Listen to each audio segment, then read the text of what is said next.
Dito agad ako dumalaw sa kahimtang ng MM namin. Kaso yung parsa, umikot din pala. Taas din talaga ng pangutok nga. Pero humiga lang yung taon siya dun sa tanglad mga doy. Tapos dito yung paramis nangako talaga siya kay Tigre na kukunin niya. Kaso hindi niya nakuha. Gumaab siya kaya tinuluyan ko. Diretso na naman ako sa expelin. Hindi pwedeng bibihin natin yung MM natin. Baka sabihin niya lab na lab namin siya kasi lagi kaming nandun. Hindi pwedeng ganon. Dapat balanse tayo mga doy. Ang bilis ngayong taon nilang makapag-responde. Kaso tapos na yung taon ng lahat. Ang lupit din talaga ng parsa nila dito. Ang bilis talaga niya makapag-rotate. Kasalubong ko na naman yung taon siya dito. Sus Mariusip, gilin taon kanimo doy. Sa tanglad, tinago ka na naman yung taon. Sama ko pa nga sana yung Harley, kaya lang wag na lang. Balik ako dito sa top lane, kaso andito pala si Harley. Sus Mariusip, napakaganda yung taon ang ginawa mo doy. Yun lang ang gustong gusto ko sa'yo. Tapos bigla din yung taon dumating yung paramis dito. Nangako siya na tutulungan talaga niya yung MM nila sa hirap at ginhawa. Kaya sabi ko sa mga kampi ko, kulatahin ko muna yung mga minions nila dito para matanggong natin yan sila. Dumating nga yung taon si Parsa, pero wala na talagang magagawa niyan.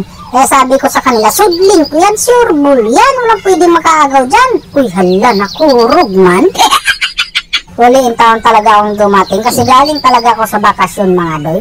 Kaso kay question na hinuan ako sa kakampi ko kung ano daw yung taong nangyari. Hindi nga alam na galing talaga ako sa bakasyon na yun. Huwag ka namang yun ana doy, naningkamot hindi ako. Hindi lang talaga hinatag sa gayon yun. Kawawa talaga yung kahimtang ng Layla de Lima. Hindi talaga yung taong kaya siya nabi.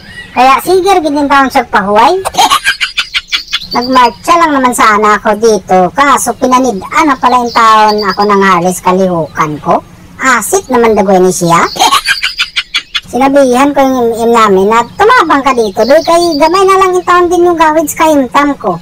Dumating nga yung taon talaga siya. Pero mali talaga yung positioning ng Layla de Lima. Dito kasi yung taon siya sa gilid. Sus Mariusip talaga. Buti na lang talaga nakuha ko pa yung dakong mananap na yung mga doy. Kaya sabi ko, sige hayaan nyo na lang. Makakabawi din yan si Layla de Lima. Hintayin nyo lang. O kita nyo. Na-shutdown na yung taon niya yung Harley. Yan ang gusto ko sa'yo doy. Mubalos yun ba? Paramdam mo sa amin na hindi lahat ng first pick na utulak MM. Yun anak tanan. Kaya tama yan. Ipaglaban mo yung karapatan mo. Kayong lahat na nag-utulak first pick MM na hindi lahat. Ganun lang. Kasi ako sa totoo lang, may trauma na yung taon ako dyan sa first pick utulak MM. Maglisod, lagi din taon kung panguna-una kung makabalos ba nin, magandang labanan ba to or ano.